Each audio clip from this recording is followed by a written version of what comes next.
Este é o Projeto Break, um podcast que explora a cultura do café da manhã pelo Brasil e pelo mundo. Muitas histórias, perrengues e aventuras envolvendo a primeira refeição do dia.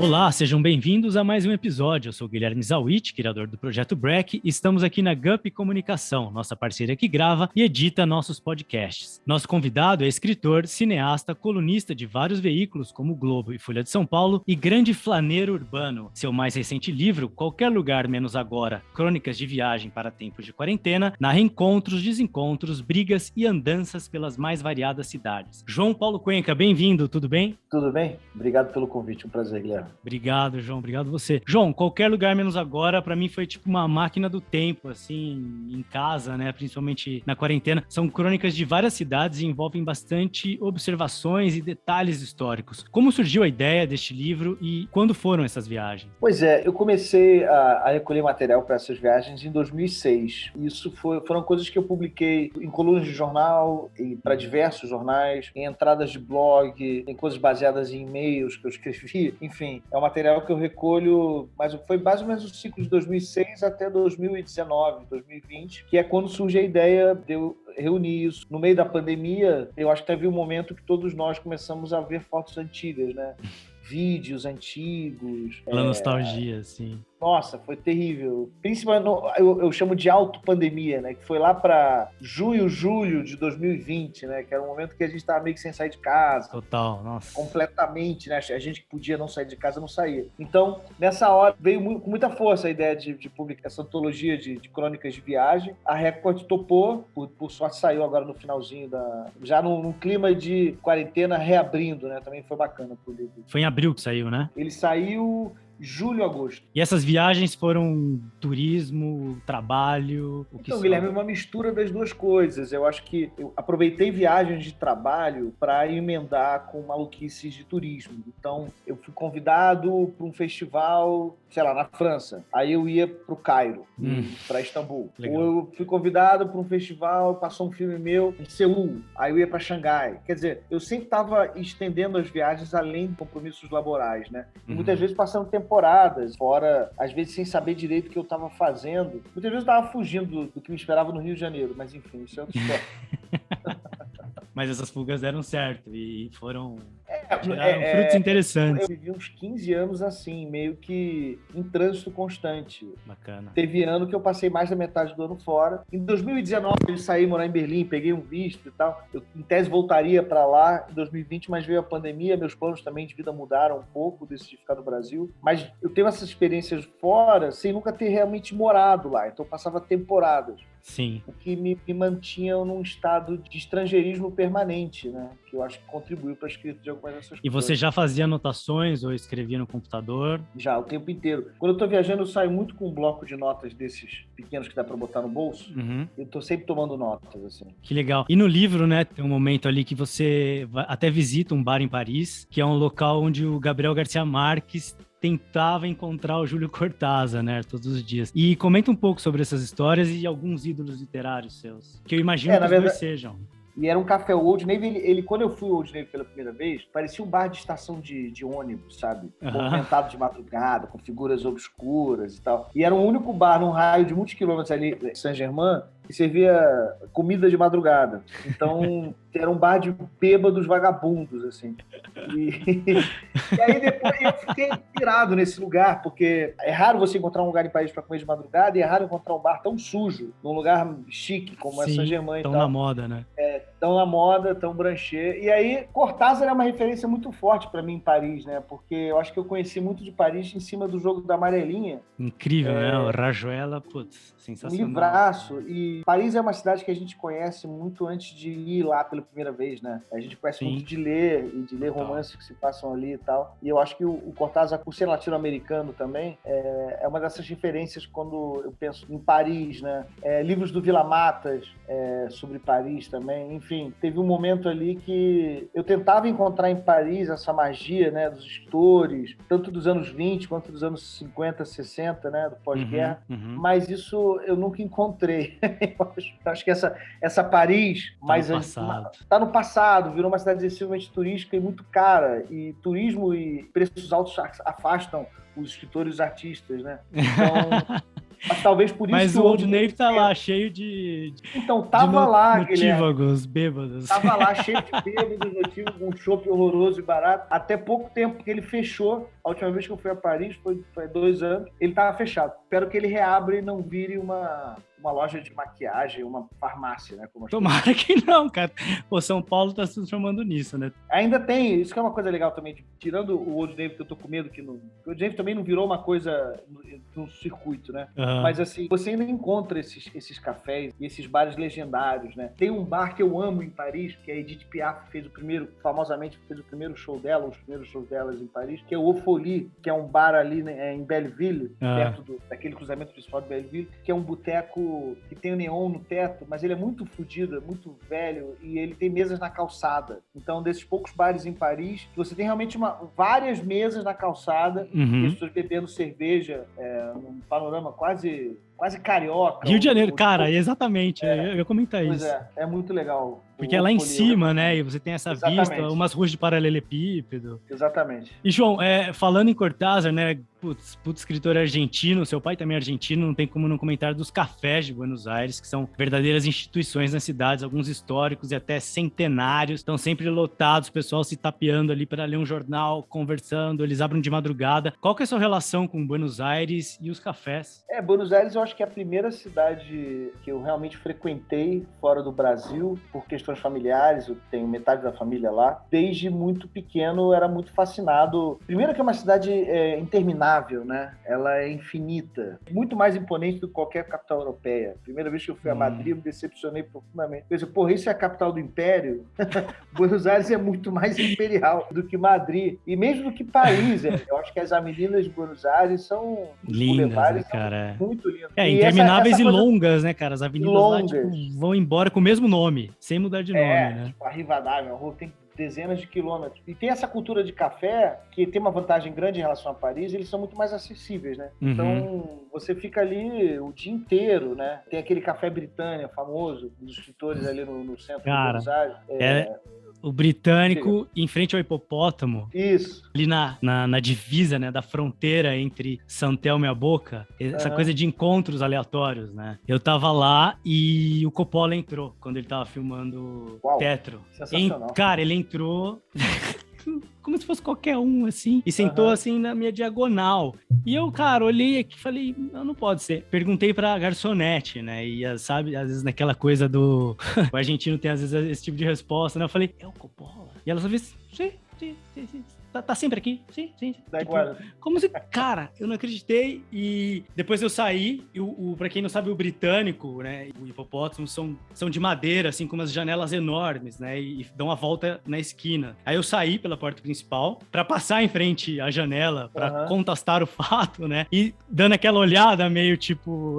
sem querer ser, sei lá, passar dos limites. Ele me olhou e deu um tchauzinho também, meio assim, do tipo... Sim, sou eu. Estou aqui, sabe? Tipo...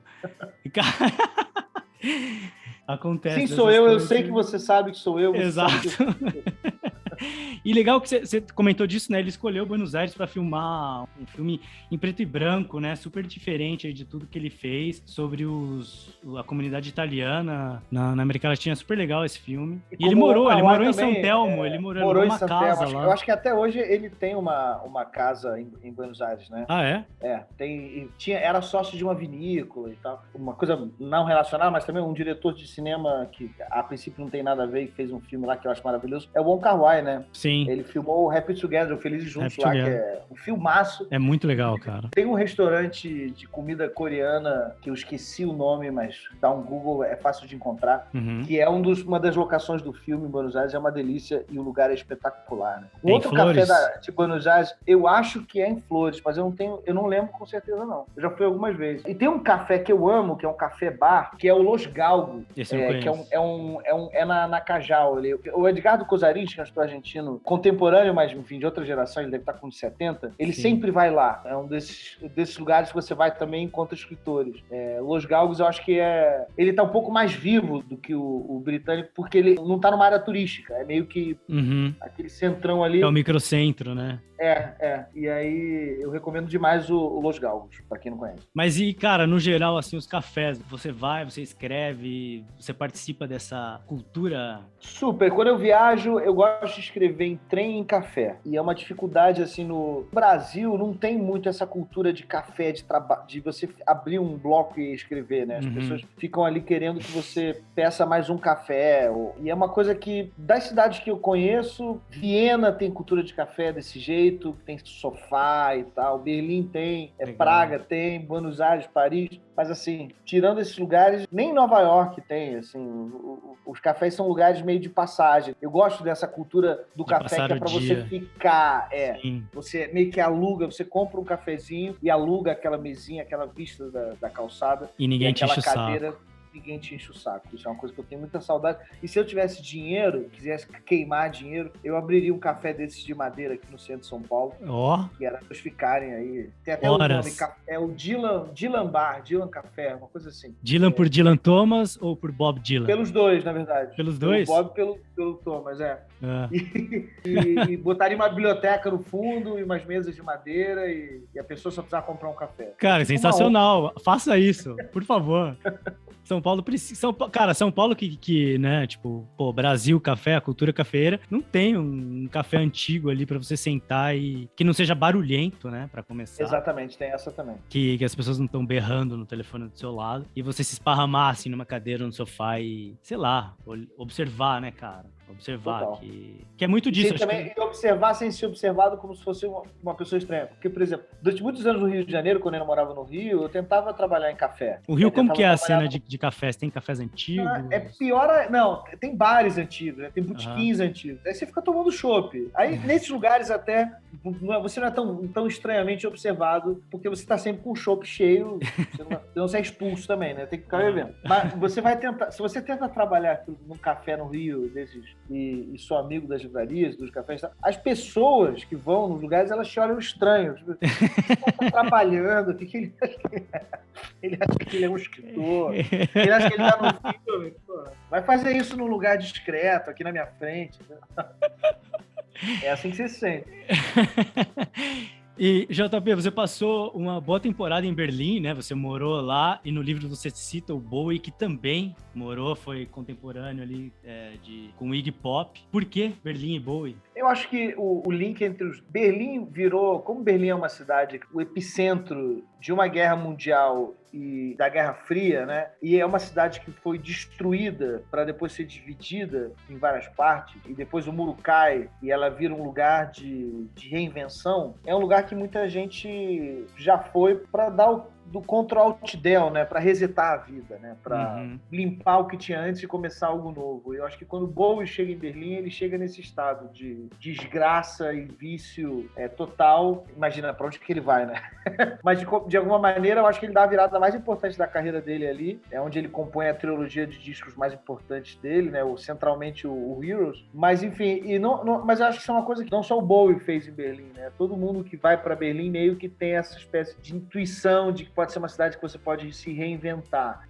Acho que nos últimos 10, 20 anos já gentrificou um pouco demais, assim, da conta, né? Já muitos americanos ricos foram para lá tentar fazer isso e em determinadas partes da cidade perdeu um pouco da magia, mas enfim, Berlim ainda é Berlim, né? Eu acho que... Quando que você foi para lá? Primeira vez que eu fui a Berlim foi em 2011 e eu fiquei indo nos últimos 10 anos, quase todo ano. Que legal. A última vez eu fiquei 6 meses, foi em 2019, que eu tirei um visto e tal, peguei um apartamento. Um quarto grande dentro do apartamento, mas acabei meio que desistindo de migrar, assim. Quero passar temporadas lá, quero voltar para lá sempre, mas não me vejo mais levando a minha biblioteca e o meu colchão para fora nesse momento. E o que você indica lá, cara, de cafés e comidas, restaurantes extraordinários? Olha, restaurante em Berlim se come muito mal, né? É bem triste, assim. Alemão, enfim, é meio horrível fazer esse tipo de generalização. Mas uma coisa engraçada, Berlim não tem comida alemã, né? É raro. Na Alemanha você vai comer em Munique, sei lá. Mas vai pra Bavária comer comida alemã. Berlim tem poucos restaurantes alemães, nenhum que eu já extraordinário, assim. O que eu recomendaria em Berlim é o prato criado em Berlim, que é o Doner Kebab, né? Os imigrantes turcos foram para lá reconstruir a cidade depois da Segunda Guerra, né? E criaram o Doner Kebab lá. Então você tem, principalmente em Kreuzberg e Neukölln, grandes Doners Kebab. É uma área que para mim, eu até escrevo uma crônica no livro sobre esse lugar, que para mim vai ser o centro de Berlim toda vez que eu for para lá, é o Kot, né? Kottbussertor, que é o entroncamento ali, uma estação de metrô. E ali naquela área de Kreuzberg tem uns bares que eu amo, o Burgenangel, o Anjo Exterminador, o Roses, o Rote Rose, enfim, o Roses para mim é um dos melhores bares do mundo, é um bar todo de pelúcia. É um bar muito louco, né? A parede é toda de pelúcia rosa e tem 1000 objetos de decoração e é sempre caótico e barulhento e interativo, uma coisa rara. Em Berlim, normalmente, ninguém fala com ninguém dos lugares. E no Rose você bota o cotovelo no balcão e logo alguém fala alguma coisa. Enfim. É um bar de atrito, assim, vamos dizer. E eu acho sempre muito engraçado. Principalmente chegar lá de madrugada, antes de ir para um after ou depois de uma festa. As coisas estão voltando em Berlim agora, né? Eu tenho muitos amigos lá. Algumas boates que tinham fechado voltaram, tipo Kit Kat ou Bergheim. Sim. Mas isso tudo tá um pouco prejudicado porque ele só tem 70% da população vacinada em Berlim, né? Cara, isso é muito louco. Tem uma resistência muito louco. Aqui em São Paulo a gente está com acima de 18 anos, 98%. Estamos indo para a terceira dose. E lá tem uma resistência de esquerda, de direita. Eles têm isso de respeitar a opinião e eu não quero tomar vacina, tudo bem. Eu não sei se é o capitão da seleção alemã ou do Bayern que não quer tomar a vacina e o time tá tudo bem com isso. Que loucura. Cara, eu acho que quem não tem que tomar vacina tem que ficar trancado em casa. O Viena fez isso, né? Lockdown para quem não tomou vacina. Depois de 1h da noite não sai na rua, é isso mesmo. Não pode fazer nada, que loucura. E, cara, Bowie, né? Tipo, você já tocou guitarra, você tem um projeto de música eletrônica, qual a sua relação com a música? Desde adolescente, né? Sempre fui muito... Nossa, seguia... tinha fases de comprar, de tentar depois baixar, né? Mas antes a gente comprava. Eu sou da época que a gente alugava CD em locadora pra gravar em fita cassete, porque não tinha esse negócio de baixar os discos, né? Tinha uma locadora de CDs ali na Santos Penha, no Rio de Janeiro, que eu aluguei todos os discos do Depeche Mode, todos os discos do Gênesis, porque eu gostava do Gênesis com o Peter Gabriel. Então, enfim, pré-adolescente eu ouvia muito rock progressivo, depois comecei a ouvir música eletrônica. E aí, no início dos meus 20 anos, comecei a tocar guitarra em algumas bandas. Toquei numa banda de surf music, toquei numa banda de glam rock. Tive os projetos de música eletrônica com guitarra. E aí, recentemente, eu fiz uma parceria com o Barulhista, que é um produtor genial. A gente fez um vídeo com uma música que a gente produziu junto pro Festival Novas Frequências. Chama Descarrego. O projeto e a música saiu na Fact, que é um puta de uma revista inglesa e tal. Tá no YouTube da Fact. Essa é a minha participação com o Barulhista. Chama Descarrego. Se você botar Barulhista Descarrego, aparece. E eu vou te contar que durante a pandemia eu fantasiei muita coisa, mas eu fantasiava principalmente ir pro samba no Rio. É muito doido, né? Eu saí do Rio, moro em São Paulo desde 2015. Eu já vinha pra São Paulo muito antes de vir morar aqui, só pra ficar aqui, porque eu prefiro estar em São Paulo, eu acho. Viajava e tentava ficar o máximo tempo fora do Rio de Janeiro durante a minha idade adulta quase que inteira. Briguei com a cidade muitas vezes, escrevi um romance registrando esse divórcio com a cidade, que eu descobri que estava morto. Sim. Em 2016. Mas, assim, durante a pandemia, o lugar que eu ficava fantasiando, que eu ia, quando abrisse tudo, eu ia estar, era num samba. Aonde? E aí, agora em outubro, olha, o Samba do Trabalhador ali no Andaraí, na Tijuca, é um samba de segunda-feira maravilhoso. O Moacir Luz, eu gosto de ensaio de escola de samba, de ir no Império, ali em Madureira, ou na Portela. Qual escola de samba que você torce? Eu sou mangueirense. Tem tudo isso, né? E aí é questão também de você vai envelhecendo e vai procurando as coisas onde elas têm, sabe? Eu não vou ficar procurando um carnaval de rua em Buenos Aires, mas também não vou ficar procurando um café de madeira bonito para trabalhar no Rio, porque não vai ter. Total. E nas suas viagens, você fala muito sobre a experiência, né? O viajante e o turismo, né? Você agora morando em São Paulo, qual a sua relação com São Paulo? Onde você gosta de caminhar e pensar, escrever? Como você vê São Paulo hoje comparado a 2000 e pouco que você mudou para cá? Eu acho que São Paulo é uma das poucas cidades do mundo que você pode morar nela e frequentemente fazer turismo nela também. Quando você vai no largo, naquela feira dos bolivianos no Paris, ali, naquela Praça Cantuta, ali atrás do... Aquilo é sensacional. Você está no altiplano boliviano. Nossa, incrível. No meio do Brás, no Paris. Eu acho que eu vim morar aqui muito por causa disso, porque é uma cidade realmente cosmopolita e que é muito fácil você desaparecer na cidade. Você ir para lugares que você é um perfeito estrangeiro. Eu acho que todo mundo... São Paulo tem essa coisa, ao mesmo tempo que todo mundo que vem escolhe São Paulo acolhe de alguma maneira, acolhe do jeito que São Paulo acolhe, né? Aquilo vira a sua cidade e, ao mesmo tempo, ela é sua e é de ninguém. Eu gosto dessa falta de... Eu acho ela muito menos patrimonialista e muito menos hierárquica do que o Rio de Janeiro, em certo sentido. É a visão que eu tenho de São Paulo hoje em dia. Em poucas cidades, eu acho, no mundo você pode fazer isso. Em Londres, você pode fazer isso. Em Nova York, você pode fazer isso. Não muito mais, entendeu? Acho que São Paulo é um privilégio. Total. Cidade do México, talvez. Pô, acho BF é incrível. demais. Cara, você falou do Paris, né? Tipo, saiu um pouco do roteiro aqui porque o Zawit é libanês e pra mim, já mando ali o Casa Líbano, que é o melhor restaurante libanês, né? Cara. Tá lá escondido. Paris é um bairro assim que, ninguém conhece, né? Tá... Eu amo essa coisa de São Paulo, que você sempre, no centro, mas tá falando do Brás, né? E mesmo aqui no centro, eu moro bem no centro, na Roosevelt, eu ando 500 metros pro lado do Bexiga, eu tô numa cidade do interior, o Bexiga, com aqueles sobrados do Bexiga. Sim, sim. Que tem todo aquele rolê nordestino do Bexiga, aqueles botecos nordestinos maravilhosos, comida nordestina incrível, até chegar nos italianos ali em cima. Sim. É uma cidade meio Lego, ela é modular, ela tem vários portais. Assim. Você atravessa os portais e ela vai mudando, muito rápido. Né? E qual que é o seu portal gastronômico aqui, cara? O que você curte comer? Olha, tem fases, assim. Eu tô numas fases de comer churrasquinho coreano, Bom Retiro. Legal. E de explorar uns izakayas e uns bares. Agora tá rolando uma onda de bar que você tem que ligar para fazer reserva, né? Que são bares meio fechados e tal. Então eu tô com uma lista desses bares para reservar e no Rio os lugares fecharam para nunca mais. Aqui em São Paulo abriu mais lugar do que fechou, né? Na região de Santa Cecília. Total, cara, verdade. A Folha fez uma matéria com a lista dos lugares que infelizmente fecharam, mas a lista dos lugares que abriu foi maior. Então tem um movimento sempre, né, de coisas novas abrindo, de bares bacanas abrindo, né? Agora abriu aquele Infini, que é atrás do Casserole, tem um bar todo de espelho ali no fundo, um bar meio escondido, super bonito, enfim, sempre tem coisas bacanas abrindo, né? O Bar dos Arcos, né? Tem muita coisa que estava escondida, estava abandonada e reativaram. Eu gosto de comer barriga de porco, eu gosto de comer aquele porquinho empanado, bolinho de arroz, essas coisas, né? Coisas de izakaya. E beber cerveja e soju, né? Pra mim, um dos meus bares preferidos do mundo é o Quintarô, né? Que é ali na Tomás Gonzaga. E JP, você vai lançar um livro novo, né, chamado Nada é Mais Antigo que o Passado Recente, que envolve um imbróglio aí jurídico atual e a demissão como colunista da Deutsche Welle. Conta sobre isso. E mais importante que a demissão, os processos, né? Eu sofri por causa de um tweet. Na real, eu estava escrevendo, depois de um tempo sem escrever nada, eu voltei a escrever prosa de ficção baseada nos diários meus de Berlim, de 19. Aí esses diários entraram na pandemia e entraram nesse episódio bizarro de eu ter escrito uma sátira de um provérbio francês, né, de quase 300 anos, a história dos reis e dos padres, né, que eu substituí Bolsonaro e pastores da Igreja Universal. E aí, enfim, isso gerou uma campanha de difamação, dizendo que eu estava querendo que as pessoas fossem enforcadas, e não é isso, é uma sátira de uma metáfora.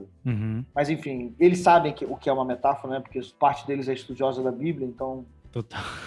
Sabem exatamente o que é uma metáfora, essas pessoas, eu imagino. Mas essa campanha chegou nos escritórios da Deutsche Welle, lá na Alemanha, onde eu tinha uma coluna, houve pressão do governo, e eles me demitiram. Essa demissão deu visibilidade ao tweet, né? E por causa dessa visibilidade, a igreja decidiu partir contra mim, e eles me processaram, quer dizer, 143 pastores numa ação coordenada me processaram em diferentes cidades do Brasil, Juizado Especial Civil, sempre muito longe, pedindo indenizações e tal, que somam no total R$1.600.000. Enfim, aí a Piauí publicou um trecho desse diário sobre o caso, e nesse momento eu estou reeditando tudo e reescrevendo e também transformando isso num projeto de ficção, porque só os diários... É uma ficção, cara, é uma distopia aí do que está acontecendo. Total, só que é muito inverossímil, né? Quando eu releio os diários, o que acontece, a pandemia, eu volto pro Brasil, não sei o que lá, aí eu escrevo esse negócio no Twitter, e aí a coisa é meio inverossímil e não tem muito gancho, e a ficção precisa ser verossímil, ao contrário da realidade. Então, nesse momento, eu tô tendo que reescrever e remontar esse diário para que ele seja um romance de ficção bom de ler, ou pelo menos que eu goste de ler, ou que eu goste de escrever lendo, sabe? Porque do jeito que tá muito árido. Então, estou tendo um trabalho de ficcionalizar ele para dar alguma forma narrativa para ele. E os processos, como que estão? Os processos já caíram metade, a outra metade ainda está em jogo. Eu estou tendo apoio de uma ONG inglesa, a Media Defense, que está bancando a defesa. Estou com o escritório no Rio e em São Paulo, o Fernando Idel e o Lucas Mourão, e só consigo dormir mesmo por causa da ajuda dessa ONG, e agradeço a eles todos os dias, porque não é bolinho enfrentar essa máquina bilionária, né, de uma igreja sem nada por trás. Posso falar em on que eu recebi mensagens em off de jornalistas de dentro da Deutsche Welle, mais de um, dizendo que eles se curvaram à pressão do Ministério das Relações Exteriores alemão, pressionado pelo governo brasileiro. Eu entrei com um advogado na Alemanha para pedir acesso aos e-mails em que eles citam o meu nome, porque, pela lei da União Europeia, qualquer empresa estatal que cita ou que tem um documento com o seu nome, você tem direito a ter acesso a ele, e a Deutsche Welle é uma empresa do Estado alemão. É como se fosse a BBC, ou a Rádio France, enfim. É uma dessas empresas. E a Deutsche Welle negou o acesso a essa correspondência e a gente entrou com um recurso, enfim, isso está rodando ainda na Alemanha. Entrei com um advogado na Alemanha lá, porque eles respondem pela justiça alemã, não é aqui no Brasil, que é uma empresa alemã. E eu não tenho muita esperança na justiça alemã. Acho que o normal seria que a justiça alemã fique do lado da empresa alemã, mas vamos ver. E você era contratado, então, via Alemanha? Tinha uma coluna, tudo Alemanha. Meu contrato era na Alemanha, eu recebia numa conta alemã. Cara, você costuma muito comentar suas obras sobre o não lugar, né? Um exemplo aí no livro são os Cassinos de Macau, né? Megalomaníacos, do não estar e sobre a morte várias vezes no seu filme A Morte de J.P. Cuenca e no seu livro Descobri que Estava Morto, né? O que é o Brasil agora, cara? É um não lugar? É um lugar vivo-morto? A impressão que você tem fora do Brasil é essa, e é um dos motivos pelos quais eu decidi voltar para o Brasil, é que estava sendo muito difícil viver o bolsonarismo, viver essa fase sombria do país, fora do país. Aqui no Brasil, eu não diria que o Brasil é um lugar, eu não diria que o Brasil é um país zumbi. O Brasil é um país em disputa.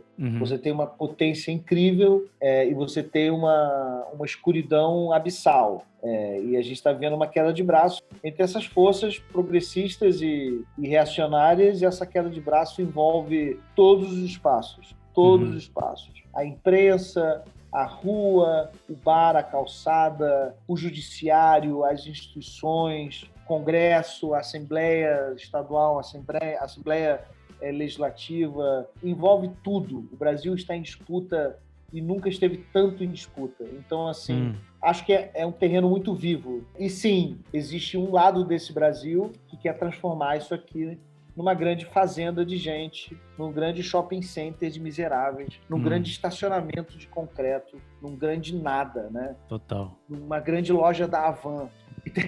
E isso é um não lugar, né? Isso é um... Total não lugar, cara. É um shopping de aeroporto, é uma coisa genérica e inumana. Mas você tem o outro lado, né? E eu tenho muita... Qual que é o outro lado para você? O outro lado é a cultura, o outro lado é a particularidade, o outro lado é a arte, o outro lado é a educação, o outro lado são os valores de humanidade, entendeu? Legal. E, JP, o programa tem uma playlist no Spotify chamada Projeto Break, onde todos os convidados escolhem uma música para fazer parte dela. Eu vou te pedir uma música e aproveitar, né? Você comentou de alguns escritores aí. Indica um livro também pra gente. Bacana. A música, eu queria indicar um projeto novo do pessoal do Flaming Lips, Essa história é muito legal. Tem uma garota de 13 anos que ia nos shows do Flaming Lips. O Flaming Lips, nos últimos tempos, começou a fazer uns shows, aquela coisa, aquela bola de plástico, Sim. que o cara entrava e tal. E aí eu acho que ele atraiu um público infantil. De festivais, né? De festivais, de pais que levavam as crianças e tal. E aí tinha uma menina que sempre viu os shows dele, chamada Nell Smith, que é uma garota de 13 anos. Uhum. Depois ela ficou amiga da banda e ela super canta. E aí, vamos fazer um projeto junto, ela tinha umas músicas e tal. E aí, o Flaming Lips deu a ideia, não, vamos gravar um disco de covers do Nick Cave. E aí já saíram 2 músicas, já saiu a Girl in Amber, foi a primeira, e essa semana saiu The Ship Song, depois vai sair um disco inteiro. Putz, e as 2 versões são espetaculares, assim, espetaculares. Se você tiver que ouvir uma só, escuta Girl in Amber e fica ligado no trabalho da Nell Smith, com 2 L's, 13 anos com The Flaming Lips, que esse disco vai sair muito bacana. Sobre livro, eu recomendo o último livro que eu li do Alejandro Zambra, poeta chileno. Uhum. É muito bacana. Por quê? É a história de um poeta chileno, contada da adolescência à idade adulta, e o livro percorre as agruras dele, especialmente com uma mulher, que ele tem uma relação de adolescência, depois reencontram, ela já tem um filho, e o livro é muito sensível em colocar esse lugar do padrasto, né? A relação que o cara constrói com o filho da mulher que ele ama e, enfim, começa a amar esse filho. E eu nunca tinha lido um texto tão agudo sobre esse lugar, assim, que é um lugar bem específico e cada vez mais comum, né? As famílias estão se desmontando e remontando em configurações novas, então esse lugar do padrasto, que nunca deixa de ser padrasto, não existe ex-padrasto, né? Total. Existe ex-mulher, mas ex-padrasto, ex-afilhado, e o livro fala sobre isso de um jeito brilhante, então eu recomendo muito. Demais. O poeta chileno do Alexandre Zambra, e fala também sobre poesia e sobre o que é ser um escritor latino-americano no mundo, né? E é muito engraçado. Assim. É um livro de quase 500 páginas que eu li numa tarde. Cara, então para você, o que é ser um escritor latino-americano no mundo, JP Cuenca? Ser um escritor latino-americano no mundo é muito parecido com ser um escritor latino-americano na América Latina. Ser um escritor estrangeiro, porque ser um escritor aqui, nesse lugar do planeta, especialmente no Brasil, é escrever em língua estrangeira, né? É um país que não cultiva a leitura e a sua literatura, né? Poucos leitores. As tiragens dos livros que são traduzidos para fora são parecidas, às vezes até maiores do que os livros que saem no Brasil. Então, é quase como se eu fosse um escritor traduzido aqui também, né? Uhum. Então, tem um sentido de relevância e de liberdade, porque ao mesmo tempo tem uma certa invisibilidade na indústria cultural. Essa relativa invisibilidade te dá uma liberdade de produzir o que você quiser, ser livre das amarras do mercado e tal. Então, enfim, é isso. É ser um estrangeiro. Demais. Pô, brigadão, JP. Valeu aí pelo seu tempo, cara. Demais a conversa, adorei. Pessoal, sigam, curtam e comentem nas páginas do Projeto Break no Instagram, YouTube e Spotify. Até a próxima.